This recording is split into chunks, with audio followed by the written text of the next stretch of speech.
Today, we're tackling a question that's intentionally uncomfortable. It's a theological challenge that gets right to the very heart of what motivates us. And, well, the answer is probably a lot more revealing than you think. So let's just jump right in. This is it. This is the big one, the single most common objection to the idea of universal reconciliation.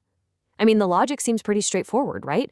If there's no eternal punishment at the end of the road, and we're all going to end up in the same place anyway, what's the point of being good now? Why not just do whatever we want?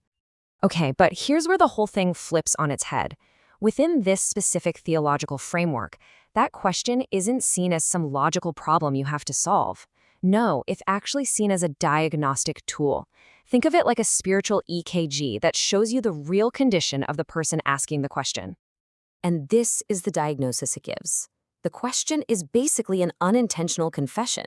It's someone admitting, without realizing it, look, the only thing stopping me from doing what I really want to do is the fear of being tortured forever. It suggests their goodness isn't built on a relationship of love, but on a transaction of fear. Now, to really get your head around the answer, we have to kind of redefine the rules of the game. This whole way of thinking operates with a very different dictionary for some of Christianity's most loaded words. First up, hell. So, in this view, it's not some eternal dungeon for payback. Not at all.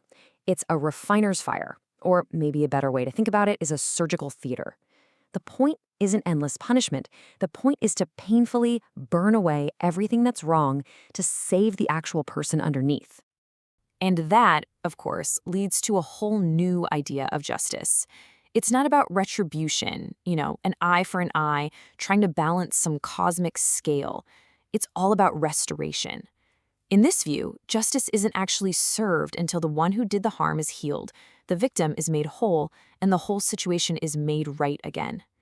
And finally, sin. It's not just a checklist of rules you broke. It's seen as ontological self-destruction. I know, that's a mouthful. But what it means is that you are actively cutting yourself off from the source of life itself. It's not that sin is fun stuff God doesn't want you to have. It's that sin is a disease, a spiritual cancer that rots you from the inside out and desperately needs a cure. So what this all boils down to is this huge distinction. Are you operating out of fear, like a slave who just wants to avoid the whip? Because that's a transaction.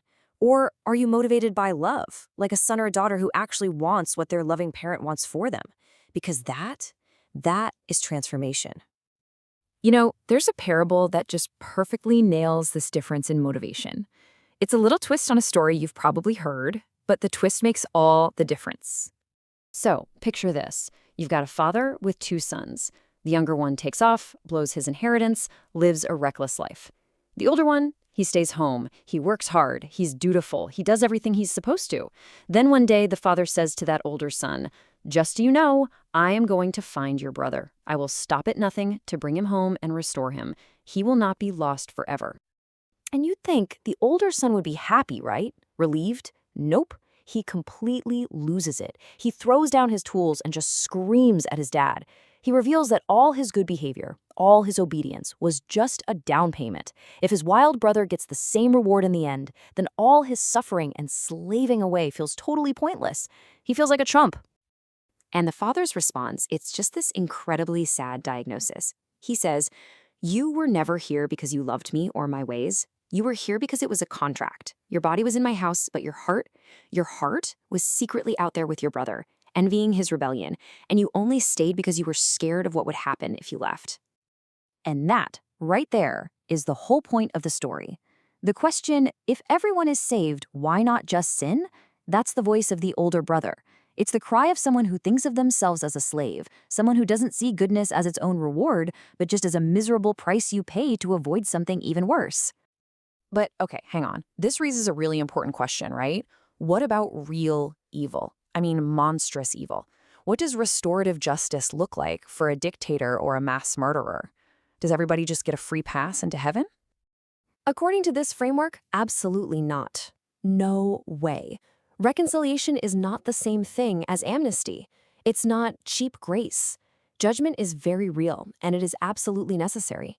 The difference is that its ultimate purpose is to purify and restore, not to torture forever.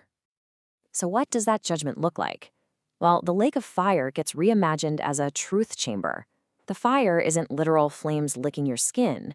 The fire is the unbearable, white-hot agony of being forced to see yourself exactly as you are and to feel the complete weight of every ounce of pain you caused others, with no excuses, no justifications, and absolutely nowhere to hide.